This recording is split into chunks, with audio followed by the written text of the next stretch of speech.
Hey neighbors, the handyman here with Initiative Coffee Company along with the Serpent of Rama himself, Jacob Del Maro. And today we're talking about DDEX-02-01 City of Danger.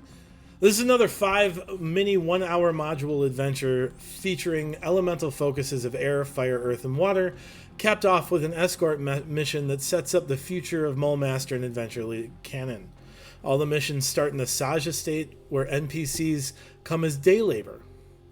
Hatred like the clawed wind. Binacy Crone attacked a man named Larch, and the City Watch escorted him away. Those Watch members were secretly her brothers, enacting revenge for an unjust death of her sister, and with the aid of a secret member of the Cult of Howling Wind. Larch's brother Nevlon, a member of the Cloaks, tasks the party with finding his brother. After questioning Binacy, the group follows a trail to a guard tower beset by an inconvenient plot magic. A stiff fight later, the cultist attempts to fly away but dies in the street, disappearing before the party can find them. Alright, Jake, so when we look at hatred like clawed wind, what are the major aspects that we need to look out for in terms of running this module effectively? I think the biggest piece that a DM needs to be aware of is there's a lot of backstory that is hinted towards. The alignment that is seen here is Binacy's distraught about something. She beat the heck out of Larch. She's a seamstress. Mm-hmm. She's attacking a field hand or a stable boy. Mm-hmm. You have to come to the conclusion of why, and that's up for the DM to accentuate the points of understanding that Maud, who's her sister, was exiled by Nelvin, mm-hmm. or part of the exile process. It creates a motive. And you can definitely live in that motive. Yeah, Maud was exiled and also didn't survive the exile, right? It's not just like she's gone, and she's gone and dead. And so there's a lot of aspects here. I think you really have to focus in on the aspects of this mini adventure that are going to bring people to the table and keep them engaged, right? And so I agree with you 100% there.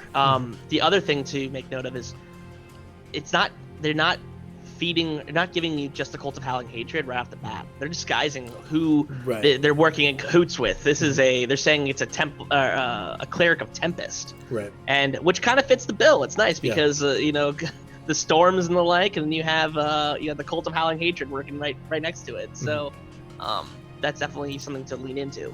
Yeah. So I briefly touched on it in a synopsis. There's some not necessarily plot armor, but plot storytelling here. Mm-hmm. There's this big windstorm that's blowing down the tower that's keeping folks from going up the tower by any means other than inside via the staircase. I know that always seems to get frustrating and seems to step on players' toes.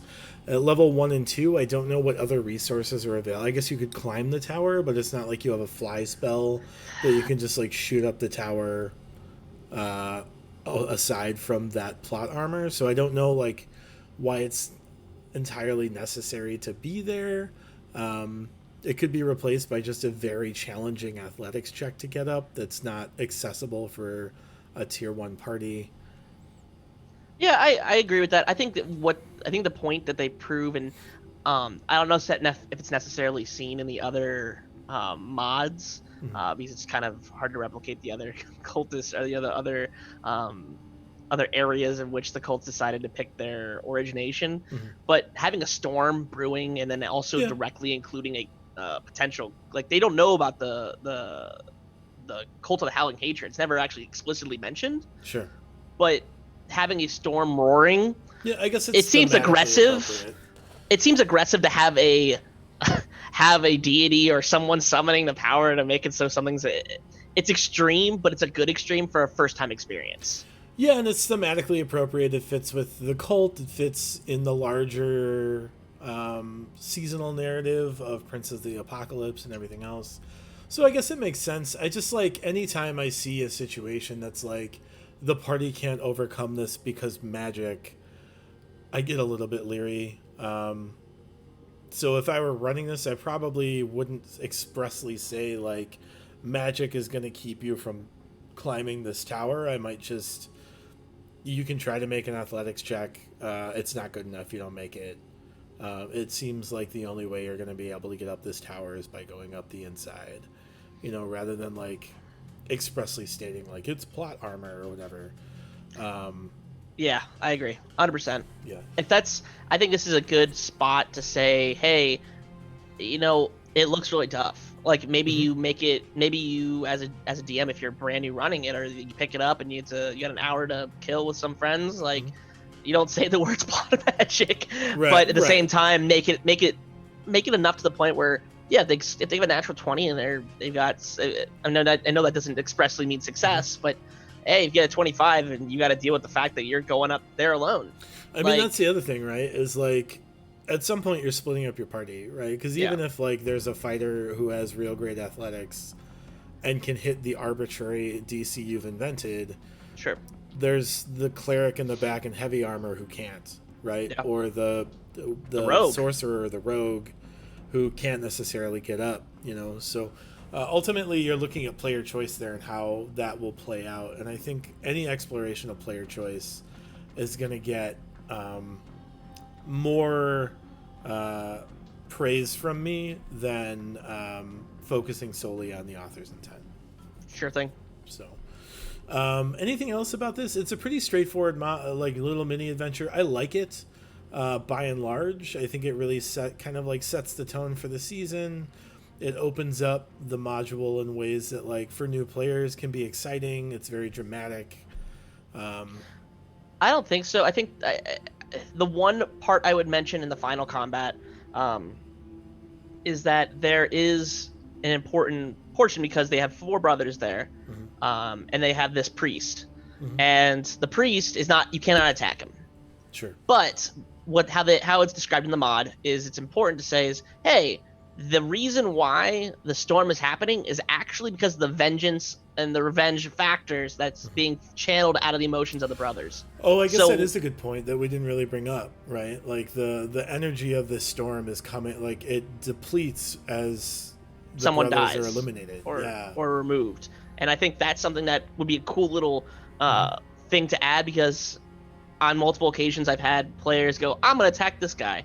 And instead of punishing them for that, I would be like, hey, there's a whirlwind, and they shoot out an arrow, and it comes back, and if they actually hit someone else's DC or AC, I'll have it be like, it's redirected. Right. And something along those lines, not to punish your players, but to make it be like, hey, the first guy is taken out of combat, it weakens a little bit. Especially for first-time players, which realistically this module is intended for, right? Like these 5 1-hour mods are meant for new players. I think that's a really interesting idea. I think the storm gives you enough cover to get away with that without it feeling like the DM is like throwing you a bone, right? Yeah. Like, I mean, obviously the DM is throwing you a bone, but like there's enough narrative reason to justify that like there's cover there. So I think that's a valid point. Anything else about Hatred Like Cloud Wind? I don't think so. I think it's a pretty solid 1-hour mod. You have some time with some brand new people that want to play. This is a good go-to. Sure. Perfect. Love Like Raging Fire. Count Stowe gave his son an ultimatum and didn't like the result. His son ran off with a barmaid. The party is tasked with bringing him back to the Stowe estate. When the party heads to the bar in question, they find a rowdy group of pirates as well as the barmaid's roommate. The group is led to a shack in the Zentarim ghetto that hosts secret culty meetings. The building goes up in flames and the party has to manage saving Stowe, fighting off cultists and not succumbing to the fire themselves. The group follows up the cult activity with a star-crossed lover scenario. So I guess the first and foremost is just an editing note in this little mini adventure. The bar is named 2 different times, 2 different ways. But ultimately, based off my read of the module, it's talking about the same bar. I don't remember off the top of my head what the names of it is. The Leaky Bucket is, or the Leaky Boot. The Leaning Boot and the Black Blade and Bloody Boar Tavern. The Black Blade and Bloody Boar Tavern and the Leaning Boot. Yeah, I mean, it's just an oversight. Like, things happen. By and large, I think the editing in season 2 is predominantly pretty good, so I think this is an exception rather than the rule. But this is just one they missed, and confused me the first few read-throughs I had on it before I just decided that it was wrong. Other than that, like I would have liked to see this particular module as a 2-hour mod, a 3-hour mod. I think there's a lot here that could really players could really dive into. Unfortunately, as it is, they decided to make it part of these like 5 1-hour sessions. But that's fine. I mean, it's succinct enough to get through in an hour. I just think that there's more that you could expand upon if you weren't under a time restraint, if you were doing these as 5 separate sessions. I think you could really spend 2 hours in this and do it justice. Any specific aspects, Jake, that you think are pertinent for DMs to consider when they're going through this? As you said, this mod in what was just written down can be easy 2 hours. Not even like they need to add content. For sure. This is an easy 2 hours if you engage in role play. I've loved in the Leaning Boot Tavern, Ma. Ma is a very interesting character to me. Yeah. Everyone calls her Ma.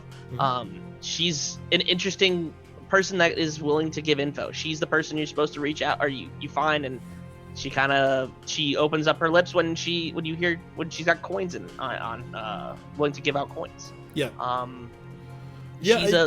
She spills the beans.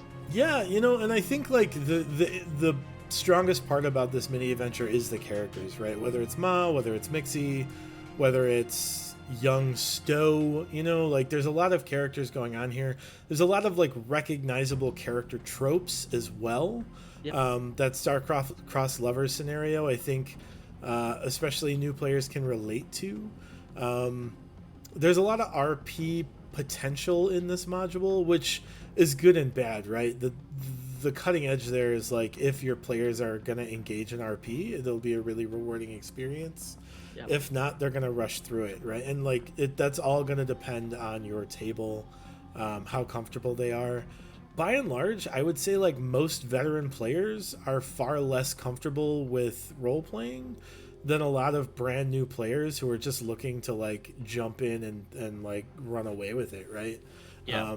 I'm constantly surprised with new players and the amount of energy they put in to the non-mechanical aspects of their characters in really rewarding ways, both for them and for like the table as a whole, and the takeaways I have as a DM. So there's a lot of opportunity here for new players to really kind of sink their teeth in. In terms of the combats, I think the combats are pretty straightforward. I would say that none of them are too challenging, with the caveat that level 1 and 2, like anything can happen in combat, right? Like a bad die roll is going to kill a party member.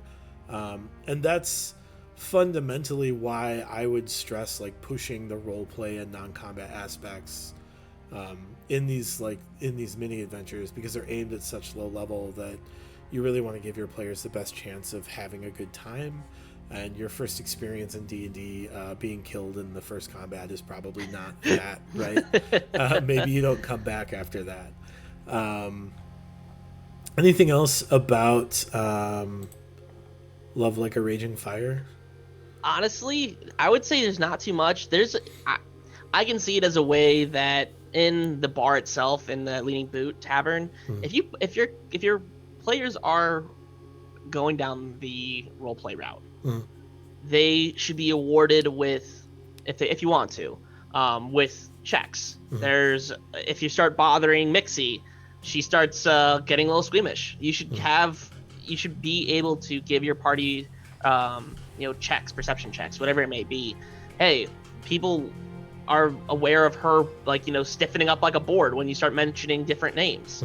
Like, that's a combat with 6 bandits that are dressed as pirates. That's something that can be just avoided. Right. It's an avoidable combat, and I would say like there's a lot of potential there, because that leads straight into a cult situation where a house is about to go up in flames, and your goal is to get people out. Like, there's potential there that like all of a sudden, like if that roleplay goes well in the tavern, like you have an asset you can push in the next section, right? Like, if you have 6 pirates who are excited to help you out, like maybe you don't have to worry about the guards in the next scene in the Zent Ghetto dealing with the burning shack. Maybe you recruit the pirates to distract the guards, and you can get in and get the assets you're looking for out without, you know, risking that dangerous scenario, that dangerous combat scenario at level 1 and 2.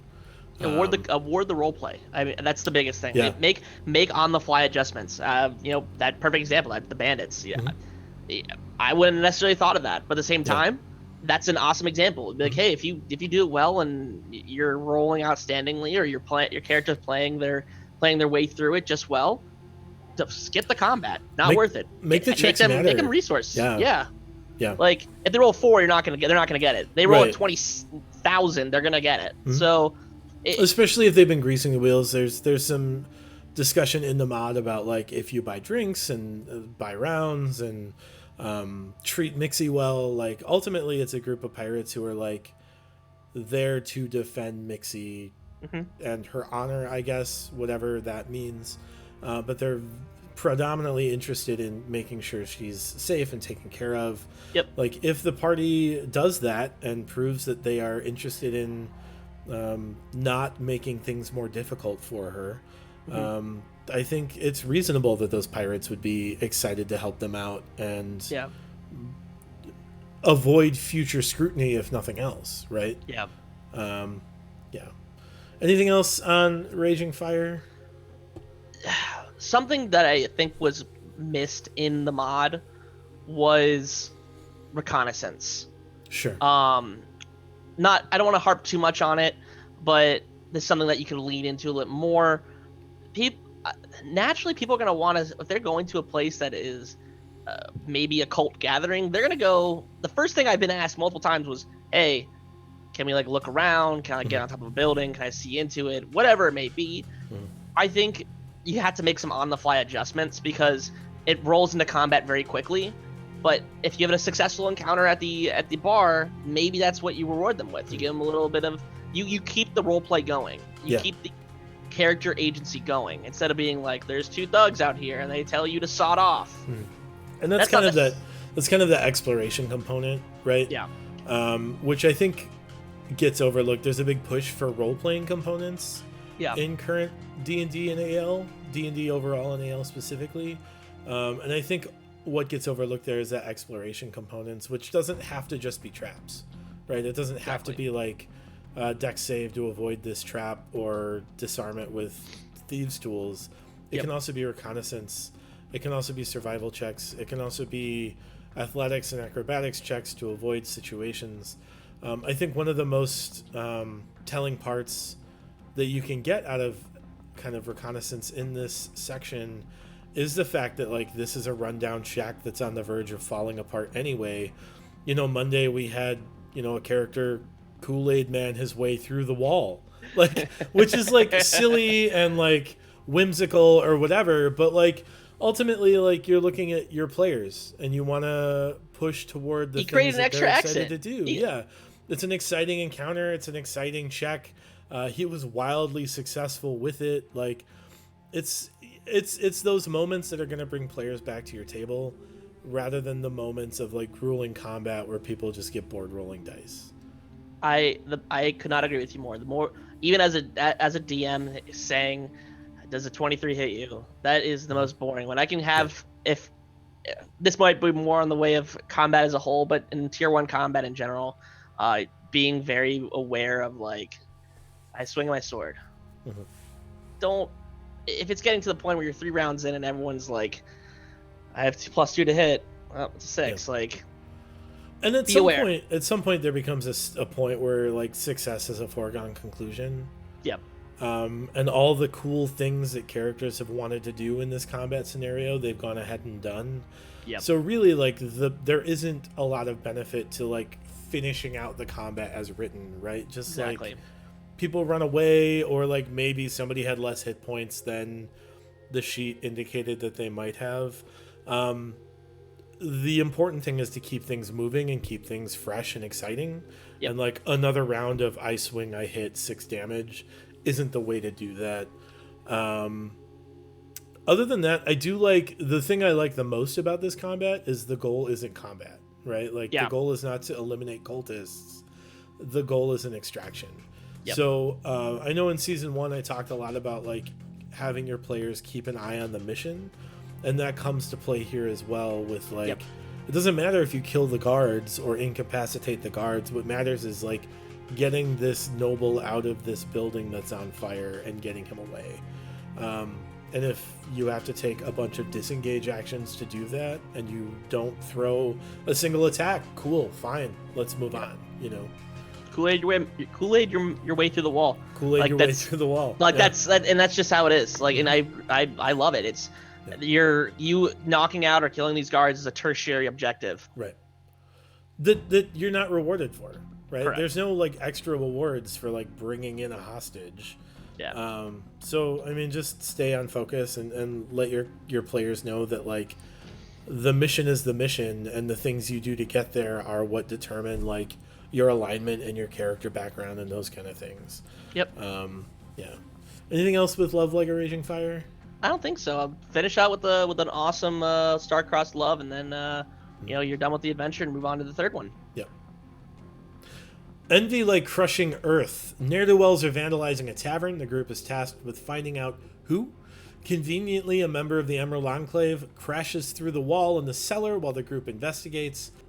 The group follows through the tunnels, has a small exploration check, faces off against some badgers that have been magically altered, and finds the attack is greater than mere vandals. Something is afoot.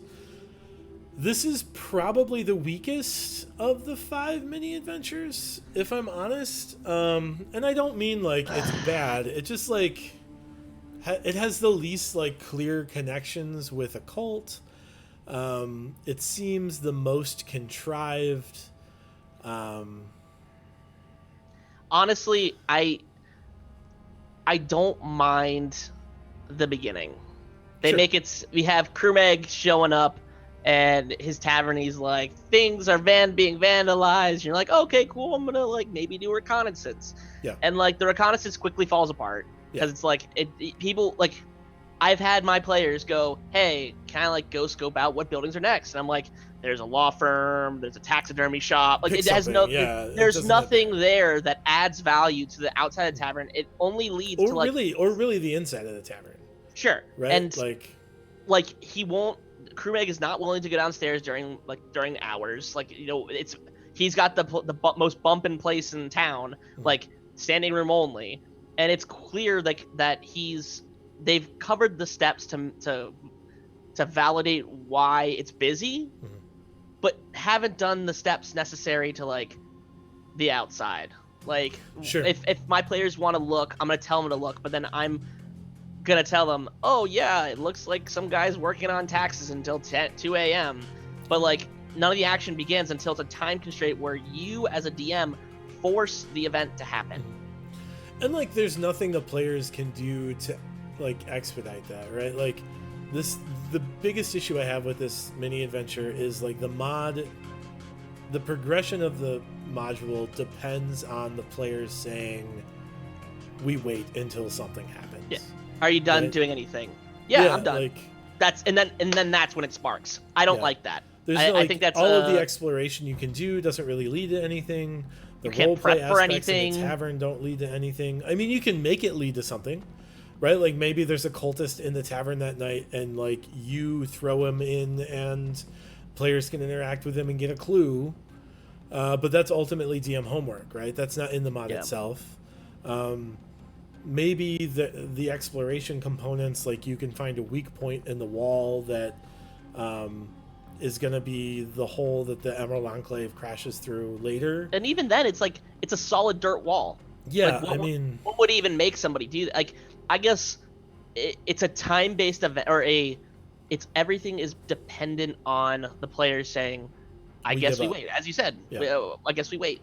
And there's one other part before I even get to the next section on that, is that it seems so like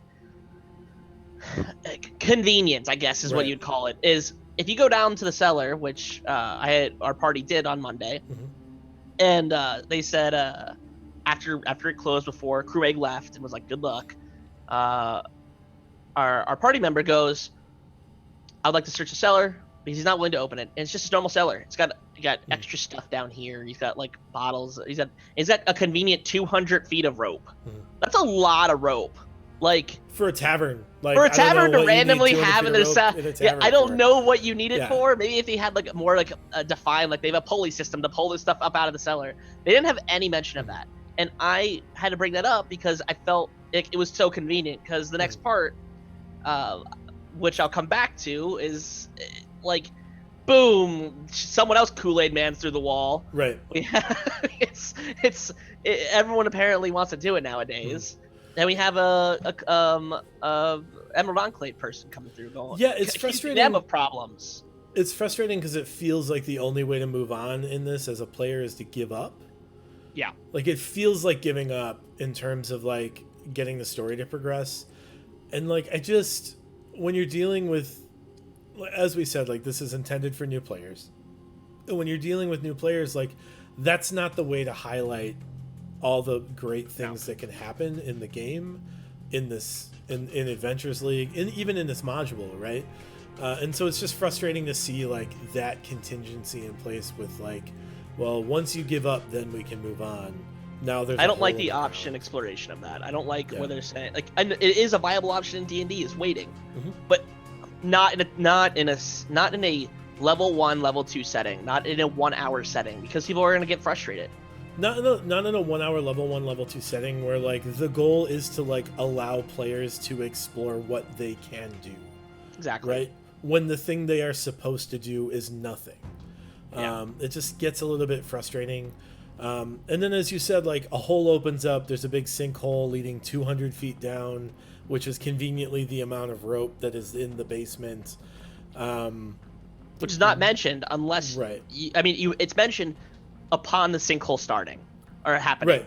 Oh, all of a sudden you spot 200 feet of rope. It's like, oh, between the barrels you see a nicely coiled 200 feet of rope. Like that still is a large. I don't know. That one kind of rubbed me the wrong way. Ultimately, like it's not necessary, right? Because every character starts with their starting kit, right? With 50 feet of rope. And all of the kits have 50 feet of rope. And like that's the kind of thing I want my players to think through, right? Like how do we get down this hole? Oh, well, there's some rope in my gear. Is there a way we can use that, right? Yeah. And like at level 1 and 2, a 50-foot sinkhole is no different mechanically than a 200-foot sinkhole. Yeah. Because if you fall, you're dead either way. Like, you know, like it's either 46 or 14, I think. 19d6. 14, 19. Like, and either way, like you're dead when you hit the ground, so it doesn't make a difference functionally or mechanically. But they even put a feature in the mod. Let's say you want to try to climb down, and it's athletics check. I think it's appropriate, very similar to how they had the first mod with the Howling Claws. It was like, hey, you should add an appropriate check. If you fail the check by more than 5 points, let's say you were, I guess I don't want to say crazy enough, but let's say you as a DM missed the 200 feet of rope, right? And they decide to start clawing down. That's 14 damage. But they say if you fail, your character will hit a ledge 40 feet down. Yeah, that will put you unconscious. Right. So they're already pulling the punches in terms of like the damage, which I think is appropriate. But like at that point, like level 1, you're dead. Right. At that point, like the depth doesn't matter. Yeah. Right. Like it doesn't matter that it could be 1,000,000. It could be 3 miles down. Yeah. And if it's just going to deal 14 damage, it doesn't make a difference functionally. So yeah, I think there's some weaknesses there. I think like a fight with badgers. Like the description. I like the description. Yeah, I do. And I like that they've been like magically altered by the Cult of Earth. They have like magically altered claws. I think they have like obsidian claws. Obsidian claws and I believe teeth as well. Yeah. Like that's cool. So that's cool super stuff, cool. For sure. But yeah. Giant badgers. Yeah, and there's a lot of them. Like more than necessary. 4 huge badgers attacking you with multi-attack is a little bit of aggressive, considering they're doing between 4 and 6 damage each on each set of attacks. Like, and it seems like the reason it's there is to set up an encounter with the Emerald Enclave, which if factions were still super viable, I would be all for. But ultimately, we're in a time frame in Adventures League where they're not. And I don't see Adventures League making the decision to go back on that. So like one of the things I like to do in these videos is focus on like content that isn't season specific, right? Because the rules do seem to change pretty sweepingly every year at this point since season 7 came out. But I don't see like the pushback to factions ever really being a thing, unless somebody watches this video and does so to spite us, I guess. I don't know, but it doesn't seem like there's a push to go back to factions, with the exception of like the one background.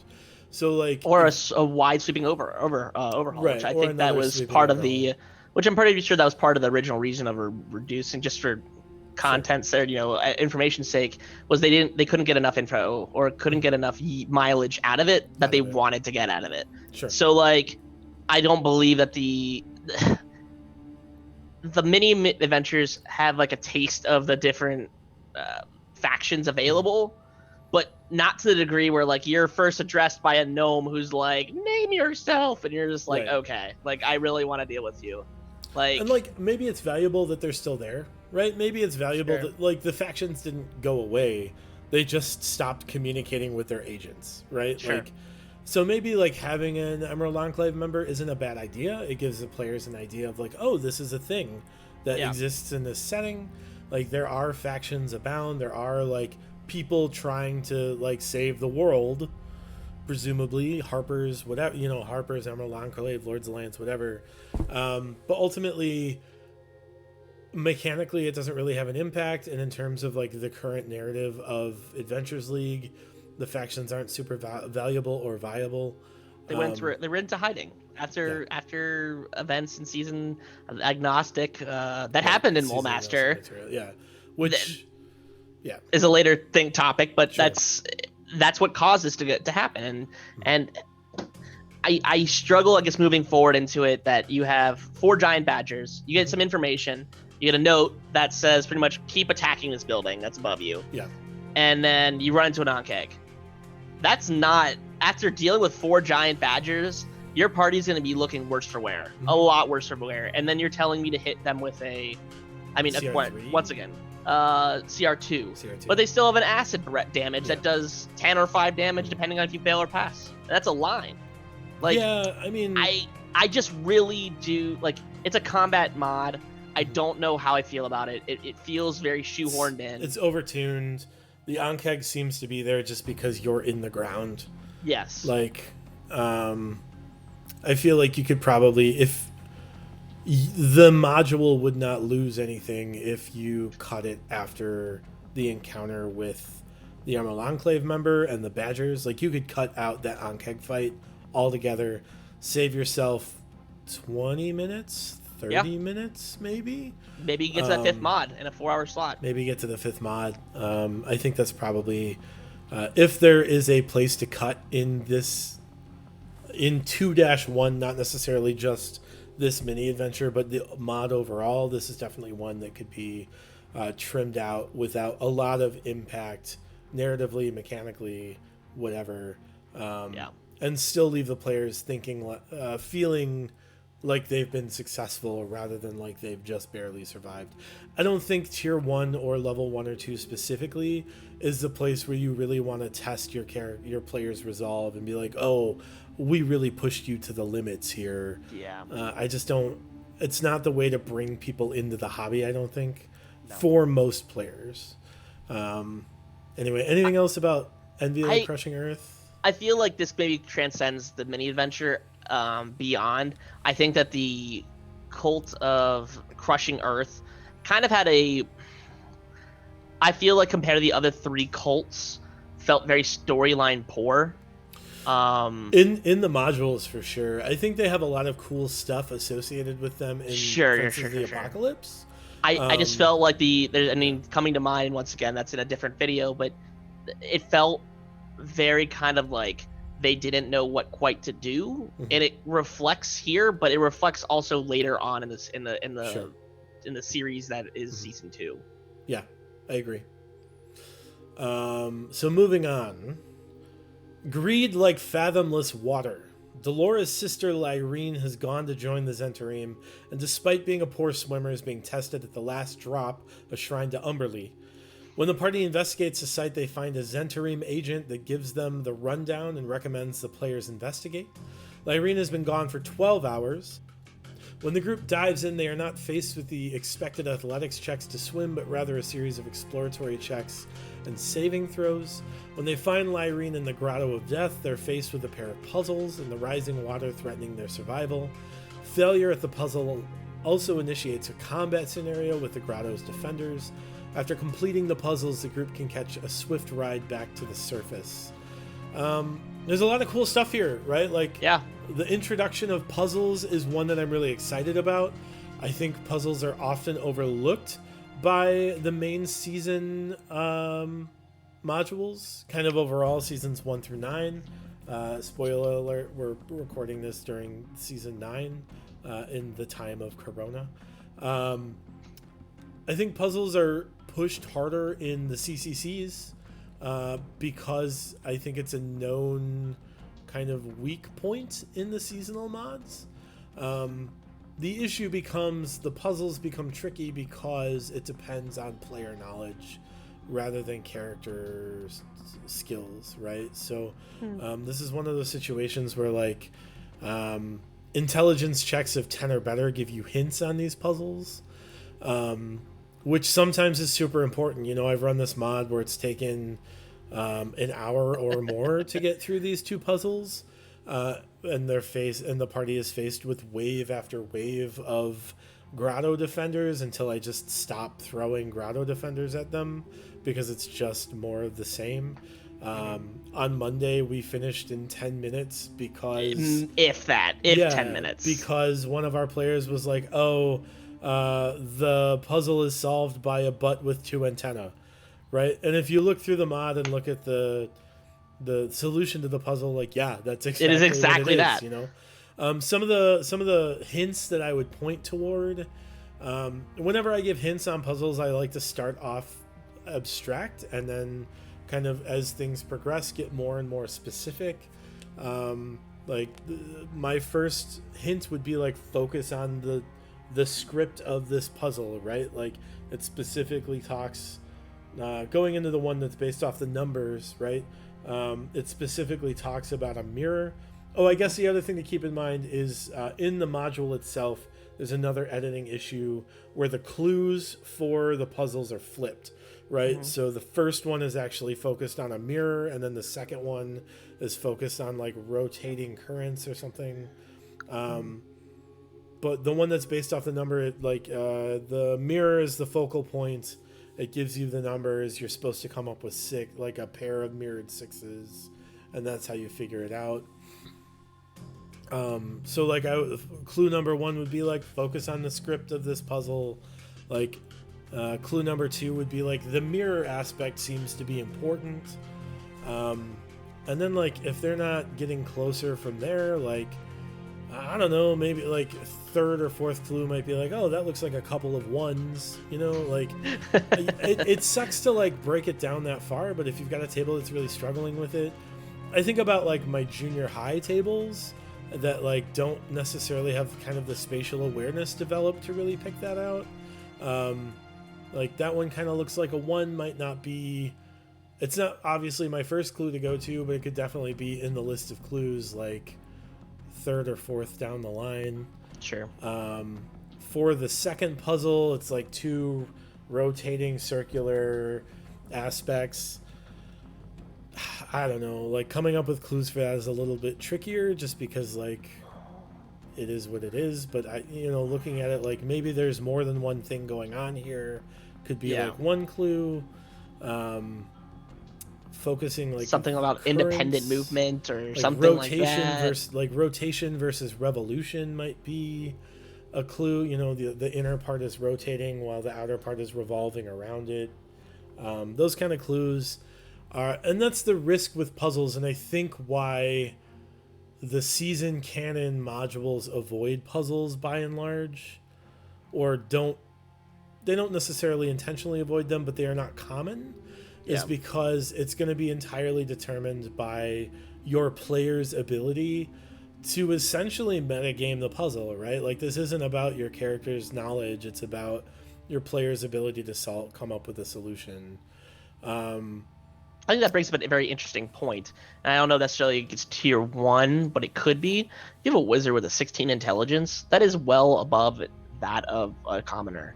Mm-hmm. But there's got to be a very careful mark here, because if somebody says, oh, I've totally seen that before because I'm a wizard and I've got high intelligence, it's a weird line to draw, because... And it's a line that's just, like, expressly done away with in, like, the season 3 epic with, like, the wizard and the giant worm that we haven't talked about here, but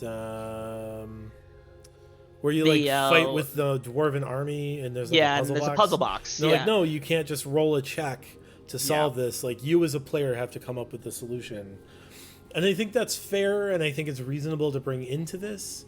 Maybe give them added hints. I don't know, but you gotta be very careful, because if it's an intelligence check of 10 to get a clue, like, they're already benefiting.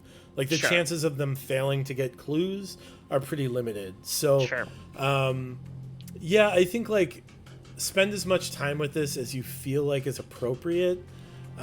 Maybe pull the plug on it if, like, there's just not progress being made.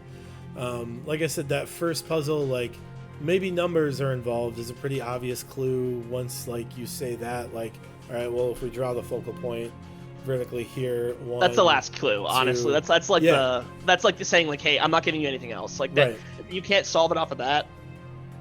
The other thing I want to mention, and maybe you can give me some feedback on this, this discussion section, is I'm always a fan of giving my players a little bit of time before stuff starts triggering. How do you feel about that in terms of at least level 1, level 2 play?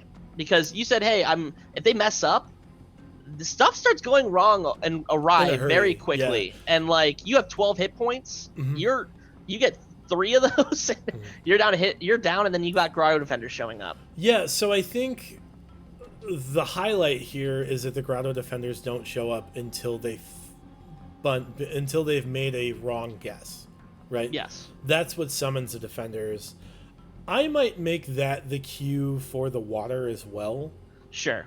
Unless it's been taking a long time. So, like, it's like 5 minutes in real in-game time, or out of game time. That's cool for me.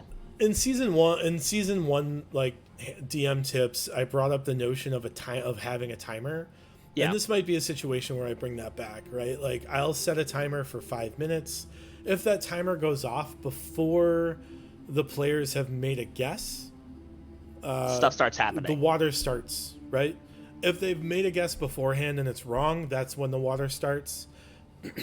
As well as the defenders. If they made a guess and it's right, like, good job. Cool. Like, on Monday we solved it in 5 minutes because the first guess was the right one, because we've been playing with people who like Brandon does puzzles, right? Like, he has a puzzle oriented mind. He's very spatial in that way. And you could see, like, oh, this is down the middle. That M is really 2 1s, right? Like, so this is 2 2s. I was in shock because I was trying to figure out the puzzle as a DM, and I'm kind of like, if you gave me something close, I'm like, cool. And he's just like, yeah, it's just a button. I was like, all right, well, that makes sense. And the thing that makes it confusing is because there's that editing mistake. When you read through it the first time and you look at, like, the puzzle and then you look at the clue for the puzzle, you're like, I have no idea how they got here. Yeah. Which is not a big deal, but once you get through it, but if you're not familiar with that editing issue, it is a big deal. Yeah. Right? Because all of a sudden you're like, I have no idea, like, how this is the solution. So yeah, I don't know, like, I always, especially at tier 1, like, tier 1 is really good at, the purpose of tier 1 is not to show your players what they're good at, it's to show your players what they're bad at, right? And the most fun thing to do. Well, and that's why, like, I know it gets a lot of heat, and, like, yeah, there's a lot of boring aspects to tier 1, but I really enjoy level 3 and 4 play because I get to explore, like, the limits of my character, right? Like, what my character should not be trying to do. Yeah. And I think, like, this is another example where you can explore that. But like you said, I think, like, pushing off that, like, hard, aggressive, like, timeline scenario where like the room is filling with water, and it does a really good job of like ratcheting up tension. Yeah. But there's also been someone in this room for 12 hours and they're not dead, right? So like it provides that tension, but it also creates this like confusion of like, how is Lyrene still alive if When she's like getting smashed this with room damage. fills up all the time Yeah. and could drown me? There's like kind of a disconnect there. So yeah, it's one of those things like I would use like the water as a tension device, Sure. but not right off the bat. Yeah, I agree with you. I think it's a pretty fun mod. There's a lot of details otherwise in this about Umber Lee before you even jump down. There's a lot of just, I don't say like info dumps, but like there could be info dumps, but it's like not in the bad sense, because it gives you detail. And I think to highlight for maybe this mods in general is that these do an amazing job at giving a little more color to Mole Master. We're not even in the 4-hour adventures. Right. Like they're telling you about the bridge to the bridge out to the bay, which has Umber Lee, who's not a nice person. Yeah, and I think that it opens up the potential for exploring those concepts in general, right? Like, are evil gods evil, right? So like I'm on a stream right now where I play a character that's modeled after an AL character that's a water genasi that is in service to Umberlee, but doesn't see her as an evil deity, because like it's that notion of like, I bet desert folk think of sun gods as evil, right? I bet like Palor is an evil deity if you live in the desert where the sun is the thing that kills the most people in a fantasy setting. Like, where is there room for cultural interpretation of those like hard, fast rules? And where is it just like, you know, that's how religion grows in general, like contrasted to something else. So I'm interested. It's interesting to me to explore those scenarios, and I think it opens the door for players to like make those decisions and be like a good follower of Umberlee, right? Or like some of those deities, there's not really a lot of wiggle room, right? Like Bane comes to mind, like the god of tyranny. Like there's not a lot of room there to be like, I bet tyranny's not always bad. Like, you know, like it's probably always bad. But like the notion of like, you know, one of her nicknames is the bitch queen, and then she sinks ships. Like maybe if I had a lot of power, I'd be upset being called the bitch queen too. And maybe if you were trying to like abuse what I'm in charge of and not like pay service to me as the deity of the sea, like there are consequences, right? And maybe that makes her not good but neutral. She's not randomly exacting vengeance on people, at least much. I mean, there's like, she's chaotic evil, I guess, but like in what context, right? She's not a Cthulhu, right? She's an entity that people respect, and she just if you die by Umberlee, it's like, oh, she's bad, and you're like, is she though? Right. Or did you do a dumb thing? Did you run into Tempest? Like, ultimately, like the whole premise of this mini adventure is like someone is trying to raid a cache of Umberlee and might die for it. Like, I do have an issue though. At the end of this mod, there's no true direct relation to that of the Cult of the Crushing Wave. Sure. Yeah. I do have an issue with that, because like we had very clearly in the first one, it was like storms and like, you had a direct involvement with the cultists. I'm not saying you need a direct involvement every single time, but you had the fire cults. Like it shows kind of like the indirect involvement, and there's actually story awards. I would say the same thing with the Earth cult, because the only mention is like a note you find. Yeah, right? And it's crumpled up, bleeding, and it says like, keep being annoying. Right. Like, signed the Earth cult. Like, yes, signed EC. Like, right. Like, and like I honestly, like when I read through the mod, I almost missed it. Right. I was like, this just seems like you're just jumping off and raiding Umberlee's thing. Yeah, my first read through, I was like, we got hired to find out who's vandalizing a tavern, and then like encountered badgers that have been altered by the Earth cult, but that's not still kind of following, right? But that's not who's vandalizing the tavern. And then I was like, oh, there's a note that says they're the ones vandalizing the tavern, which again like seems like a convenient aspect rather than like a narrative point. Mm-hmm. And I think you're right here. There's really no discussion at all of the cult of the There's crown. only one thing. There's a story award, which is Sure. kind of weirdly stated. It says only if they get knocked out. Only if they're driven I don't unconscious. think that is a good reason. Like, you should give this is kind of a player agency thing, because I'm very much, I love the AL process because of how, like, you can build your characters and they just give you stuff sometimes. But you get a story award called Marked by the Crushing Wave. And I gave it to my players as I gave them a choice. I didn't just give it to them. But I said, hey, you have now a tattoo under your right eye that if you try to hide it, it starts dampening whatever's there. If you try to put metal over it, it rusts over it. And I think it's a very cool story award. And of course, it's like marked by the Crushing Wave. But there's no indication of why they would have been marked by the Crushing Wave. The only thing I could really gather is there at the end. There's like a weird waterfall that goes up, and it kind of is like, I guess this is the water elemental plane. That's like, you used it to get out, but technically you're in the tavern of Umberlee. Feel like that. It feels like an Umberlee like divine intervention rather than like the cult participating, right? Because like the cult is not in worship to Umberlee, right? Like very specifically, they're in worship to blah, blah, blah, blah, the elemental prince from. I know that one very well. Oh blah blah blah blah. Right. Yeah. But the elemental prince from Prince of the Apocalypse, right? Like, that's ultimately who the cult serves. And there's no like distinction in season 1. There was a distinction in the cult between like the old core of the cult that wants to bring a Draco Lich back and decides to spend 60 years planning on a young dragon, which is stupid, but that's what they had access to. Watch a different video for that. Right. But that's what they had access to in tiers 1 and 2. Versus the new cult that's like in service to bringing about Tiamat. Right? Yeah. So like there's two distinct like factions within the cult of the dragon. And there doesn't seem to be that same discussion here with the elemental cults of like, this is a branch of the elemental cult, like the cult of elemental water, the Crushing Wave, that pays homage to Umberlee because she's so focused on the seas and everything else. Like, the cult is still very focused on that elemental prince. And so like, this seems like a story reward to kind of like tie in the cult that doesn't really play into the narrative at all. Like, but to make it worse is like when they do decide to go through this like Umberlee portal or whatever kind of portal you want to call it, the waterfall up, there's and look, they were successful.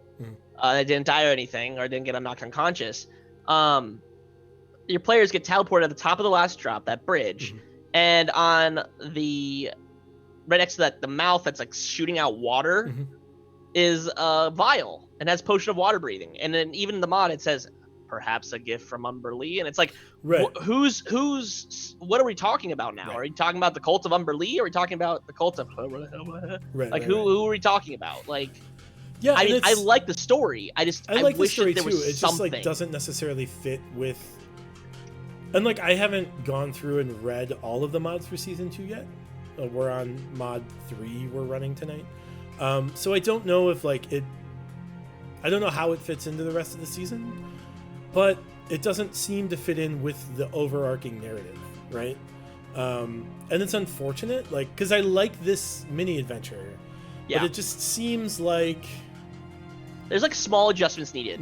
Like if there was like secretly that girl was part of the cult. Right, like that alone, that one adjustment, which could be easily inserted, or like, or this cache used to be full of treasure, but there is clear evidence that it was ransacked by the cult, right? Yeah, there's like, maybe graffiti somewhere, or something. Like the cult of Crushing Wave is.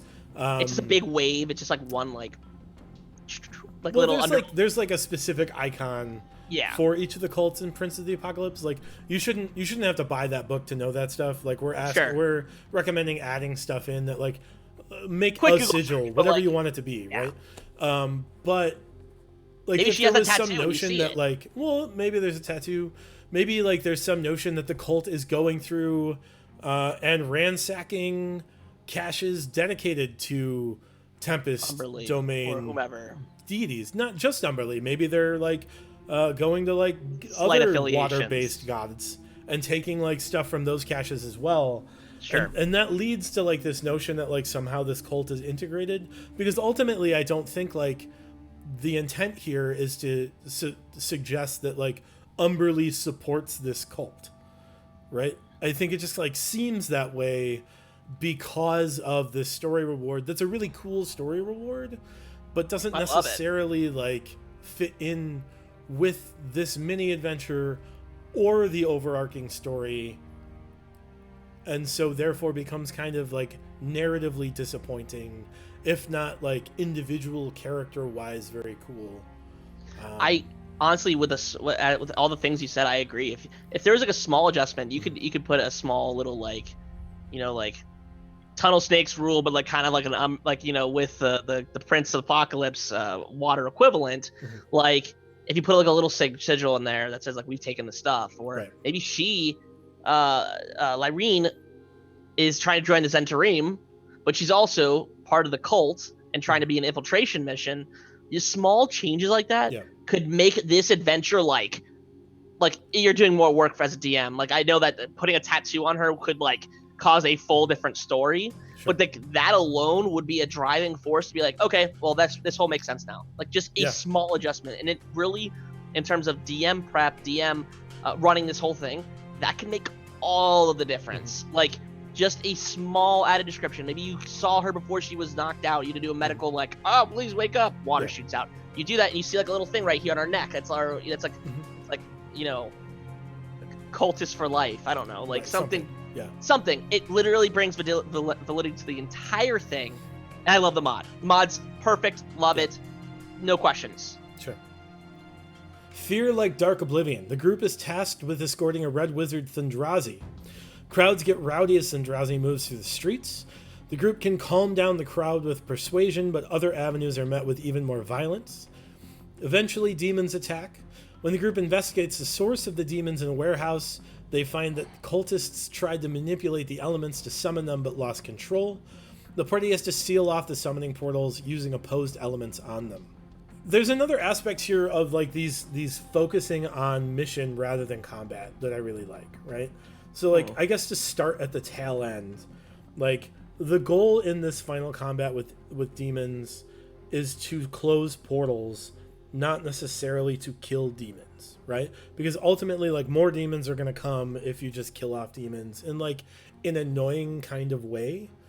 And so like the first two waves might be all you need to get the players the idea of like, we have to solve this other problem aside from these monsters that are attacking.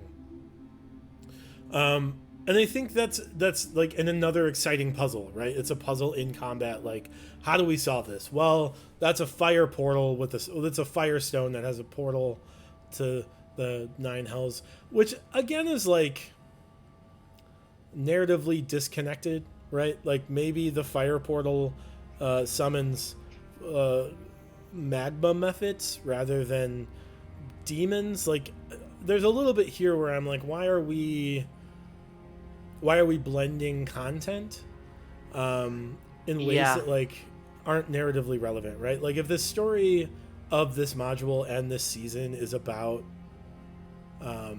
elements, put in small elementals, right? Put in methods as the things that are attacking rather than like these low level demons. But ultimately, like the stones using opposed elements on them being the way to solve that puzzle is a cool aspect. The monsters being secondary to the real mission of this combat scenario is a cool aspect. It's something I've tried to incorporate in some of the combats in like homebrew stuff, for like the Twitch channel and stuff. Just like there are these five things have to get accomplished over the course of this battle, otherwise like you're not going to get away from the big monster that's attacking. But like this is like fundamentally like not necessarily this specific module, but this idea is where those kind of aspects come from.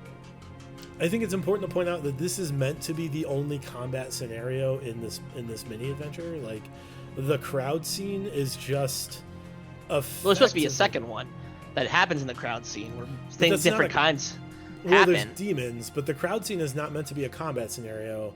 It's meant to have it's more or less like a social trap.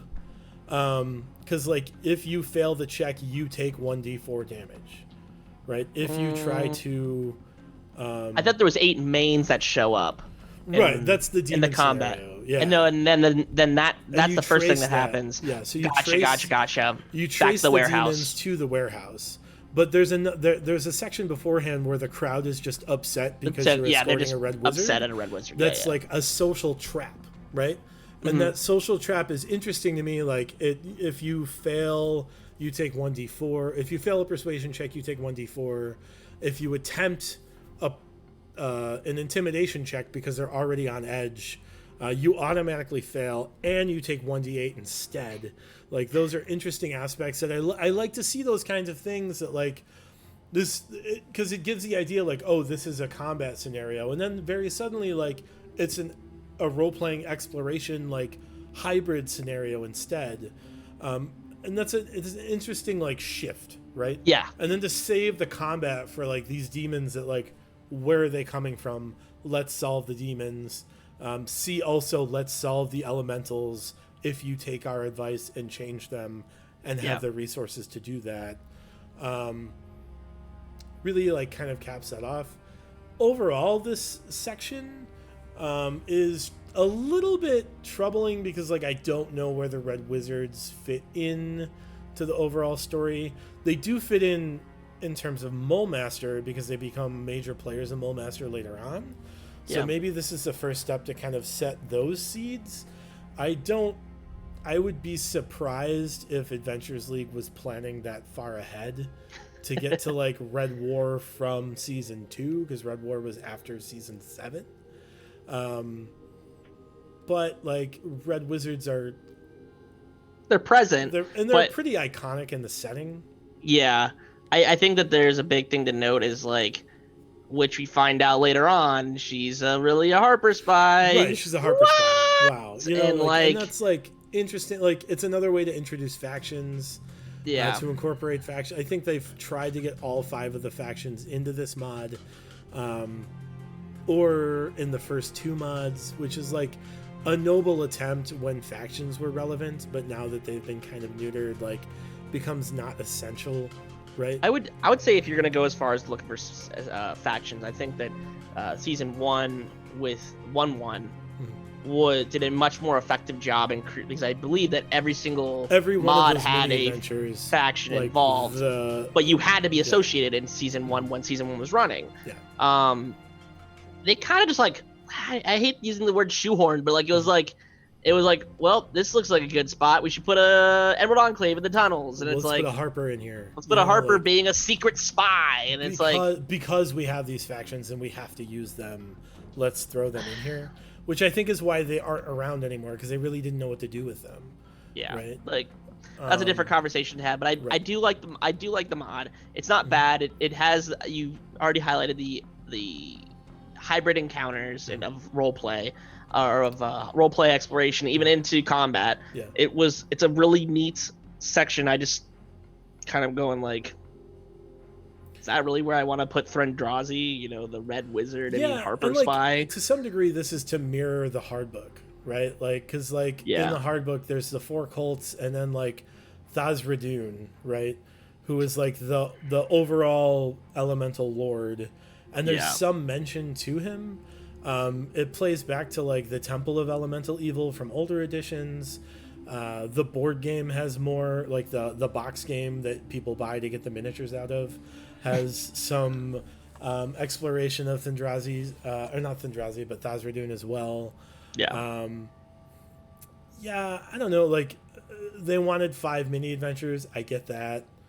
The one thing I guess you could throw back into this is that this adventure does like pull together the whole Saj Estate series, and like now we put a little bow tie on it. 4 elements in like a meaningful way, I guess, if you like make those changes and make them elemental monsters instead of demons. Yeah, like demons seem to not fit here, just because this isn't a story about the 9 hells. That's 7 seasons later. This is a story about the planes of elemental evil. Yeah. or the planes of the elemental planes and the cults of elemental evil, like There's focus different more on places. Reskin those. them. Like just Yeah, it can even be as like you don't change the stat blocks. Just reskin them. Make them yeah. elementals instead. Make it fire damage instead of piercing damage. Like nobody's gonna have damage resistance at this point So it doesn't anyway. matter. So it doesn't Yeah. make a difference mechanically. So just kind of incorporate those adjustments. Other than that, like I think like it's funny because like when you play a video game, these are two of the least exciting things. Like it's an escort mission. It's like tower defense a little bit. Like Yeah. but like I think in this like tabletop setting, it really works in ways that kind of engage players, engage like role play aspects, engage kind of like seeking Be an angry knowledge. crowd. Yeah, like be an angry crowd. Make them play through it. Yeah. Like you can have multiple voices. Oh, this is I'm angry at you, or like yeah, I'm you're just also angry. like you can play that up, and we're all furious. we're just all collectively mad. We're a collective of and to angry have people. the consequence like not break out into a 20-minute combat scenario and break out into like I roll a d4 and you take 3 damage. A brick hits you in the face. Yeah, like, is a way to make this streamline into the more exciting kind of combat scenario later. So yeah, I think there's a lot good here. Those minor adjustments I think are important, but will really, if you put that time in, will really bring together this module in and of itself, and like really gear up your players for the rest of a season focused on elements rather than like low CR monsters, right? Like, because I think like ultimately that's what they're doing here is like we need low CR outsiders that like cultists can summon and kind of drop the ball because they were limited in what resources they had, right? This is Reskinning goes a before long way. This is before there were a lot of like they were trying to pull Wording everything cadence, out of the everything, yeah. monster manual, and there's limitations there. So just kind of putting a new skin on it really opens the door, right? Yeah. Pillars of play. Overall, I think there's a lot of like flexing between, right? Like we talked briefly about combat scenarios that have secondary purposes, right? Combat scenarios that are really exploration scenarios with combat attached, or really puzzles to solve that have combat associated with them for failure, or as an obstacle to solve the puzzle, to put like a time restraint or ratchet up tension on a puzzle, or like a puzzle or exploration component. I think that's super valuable. I think there's a lot of room for roleplay here. You got to be careful with roleplay because it depends on your table. If you're relying on roleplay to take up an hour and you have a table that's only going to take 5 minutes, it opens up a lot more time for other aspects, which is good. But if you've only prepped like one of these 1-hour modules, expecting like a lot of roleplay to carry out the hour, you're going to be disappointed if your players aren't ready for that. Other than that, like I would do what I can to avoid combat in this set, because you've got level 1 and 2 players, and a bad die roll is going to be the difference between them coming back and them feeling like, oh, that was a fun thing I did that one time, I guess, but it's really not for me. Yeah. I agree with everything you said. I think that they've mixed a lot of good elements in.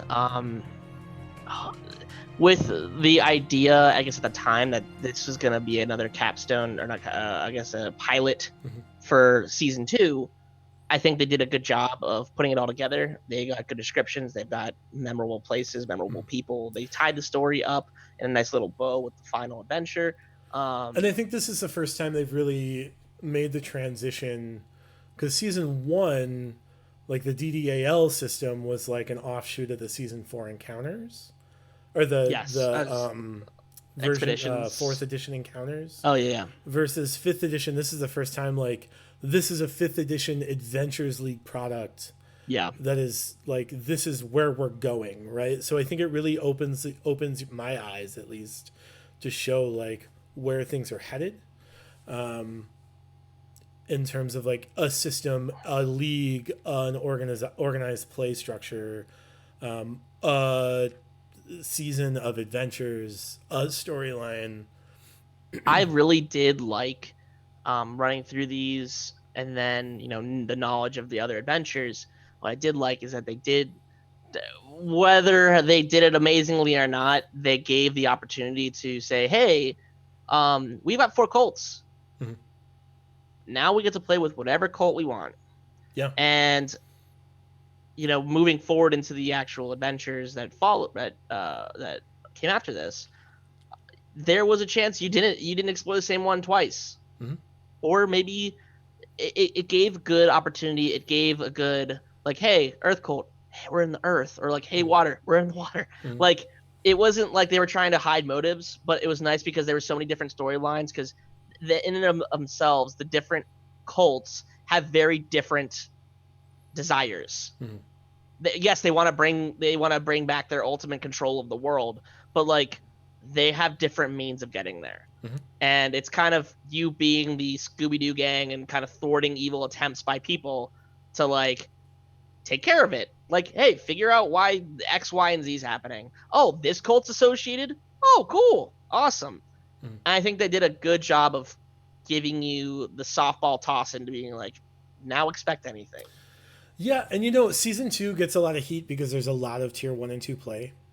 Uh-huh. Mostly tier 1. There's like 14 tier 1 adventures. There's a lot of tier 1. And I think they're all uniquely different. But I think the benefit here is when you play season 1, your party can be the stow in the eye of the fire cult, right? Because they can just focus on fire cult modules. If that's the one they're like connecting with, they can be like, let's just do fire cult mods, because there's enough of them based off like the current and presumably future leveling rules to get you through all of tier 1 with just fire cult mods or just about mods. Like, it's like you might have to do one other one. Sure. But it's not like it's like there's only one fire cult. It's like there's enough mods, and I do appreciate that. Mm-hmm. Some of them do appear, I believe the Earth and another one are more specific into tier 2. Okay. But like, that's just a minor thing. It's like, you know what, you dealt with them for the time being. This is the current problem. Like, you have 100% of this fire cultist territory. Right. You're good. Yeah. And like, it feels like you've accomplished something, and you can utilize that different information once again on a further video. Mhm. But like, it's nice because you can use these mods because there's so much information to build a very live mole master. Yeah. And like, take it as you will. You build an awesome, like, it doesn't feel like AL. Like, if you got a coherent enough story, you bring together all the different aspects. AL's just what it's called at that point. It's like, if you're playing in the rules and people aren't abusing them, like, you've got a good story. You got a good city that's is copy paste into a homebrew setting. Into other regions. Like, I mean, the thing is, Mole Master is going to come up a bunch over the course of the next 7 seasons of play. And it's going to, if it doesn't come up specifically, it's going to be a focusing point for other aspects that you can play off of, right? Like, the tragedy of Mole Master could be the reason that things are happening in Waterdeep. Could be the reason that things are happening in, wherever, Baldur's Gate. And so, like, there's a lot here to kind of like set the tone for. It really feels like the jumping off point for Adventures League in general. I love season 1. It doesn't necessarily feel like it is congruent with the rest of the system, right? This feels like a different step toward that. The downfall with this module, I think, like, in the season 1 set, you could cut any of those mods and it could still feel fine. You couldn't really cut anything. There's not really a way to cut a whole mod. I guess the 5th one you could, but ultimately, like, you can't cut out the fire cult and still have your players understand that there's a fire cult. Other than like, well, there's these other 3 elemental cults, so there must be a fire cult. Like, it doesn't really set the stage in the same way. And that's something that season 1 didn't have to do because they weren't focused on 4 different kind of antagonist organizations. but that's kind of where we're left. Overall, there's a lot of strengths and weaknesses. There's a substantial focus on non-combat pillars of play, even in combat scenarios. So those exploration components come up in exciting and meaningful ways. The modules are well written and well edited, with only a couple of edits needed, although those edits are pretty substantial in terms of like core labeling of things. The modules are quick and actually take the hour they advertise, giving the party a noted sense of accomplishment after each particular mod. It's coherent throughout the module. There are 4 elemental cults. It's a bit of a blessing and a curse. Fundamentally, it outlines the rest of the season, devoting time and effort to each of the season's antagonists, but it undercuts the ability to skip mini adventures for time. If you cut out one of the first 4, all of a sudden the rest of the season kind of gets disjointed and has gaps. The module seems to really lay the groundwork for 4 meaningful plot lines that can be addressed throughout the season. So there it is, DDEX-02-01 City of Danger. Thank you so much for listening to some advice on how to streamline and run it for your tables. Be a good neighbor, give us a thumbs up and subscribe. Find us on Twitter, Instagram, Facebook, and Patreon. From now until the next time, roll together.